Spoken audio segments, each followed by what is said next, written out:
কয়েকদিনের টানা বর্ষণ ও ভারত থেকে নেমে আসা পাহাড়ি ঢলে ঝিনাইগাতীর মহারাশি, নালিতাবাড়ির ভোগাই ও চেল্লাখালী নদীর পানি বৃদ্ধি পেয়ে বিপদসীমার উপর দিয়ে প্রবাহিত হচ্ছে।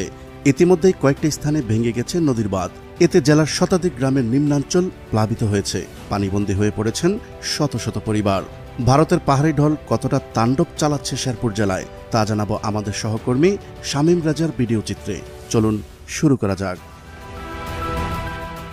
4 অক্টোবর আজ শুক্রবার বেলা 11টার আপডেট অনুযায়ী শেরপুরের নালিতাবাড়ি উপজেলার ভোগাই নদীর নাকুগাঁও পয়েন্টে 172 সেন্টিমিটার, নালিতাবাড়ি পয়েন্টে 56 সেন্টিমিটার এবং চেল্লাখালী নদী ও ঝিনাইগাতীর মহারাশি বিপদসীমার 526 সেন্টিমিটার উপর দিয়ে প্রবাহিত হচ্ছে। ফলে দেখা দিয়েছে ভয়াবহ বন্যা। কয়েকটি স্থানে ভেঙে গেছে নদীর বাঁধ। এতে জেলার শতাধিক গ্রামের নিম্নাঞ্চল প্লাবিত হয়ে পড়েছে। পানিবন্দী হয়ে পড়েছে শত শত পরিবার। পাহাড়ি ঢলের পানি প্রবেশ করেছে ঝিনাইগাতী উপজেলা শহরে। এতে ডুবে গেছে প্রধান সড়ক, বাজারের অলিগলি ও অফিস সহ বিভিন্ন শিক্ষা প্রতিষ্ঠান। হঠাৎ ঢলের পানিতে প্লাবিত হওয়ায় বিপাকে পড়েন স্থানীয় বাসিন্দারা। রাতভর বৃষ্টিতে প্লাবিত হয় নিম্নাঞ্চলের প্রায় অর্ধশতাধিক গ্রাম।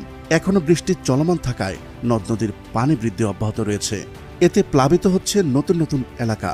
ভারতের মেঘালয় পর্বতের মধ্যে সবচেয়ে উঁচু পর্বতগুলোর মধ্যে একটি হল চোকপট নামক স্থান। দুর্ভাগ্যক্রমে এই স্থানে সবচেয়ে ভারী বৃষ্টি হচ্ছে এবং এই স্থানটি হল শেরপুর জেলার বিপরীতে। ফলে পাহাড়ের এই স্থানে যে ভারী বৃষ্টিপাত হচ্ছে তা খুব দ্রুতই নেমে আসছে শেরপুর জেলার নদীগুলোর মধ্যে পাহাড়ি ঢল আকারে। আর এই কারণেই পাহাড়ি ঢলের পানিতে ঘরবাড়ি ভেসে যাওয়ার প্রবল ঝুঁকি রয়েছে। শেরপুরের নালিতাবাড়ির ভোগাই নদী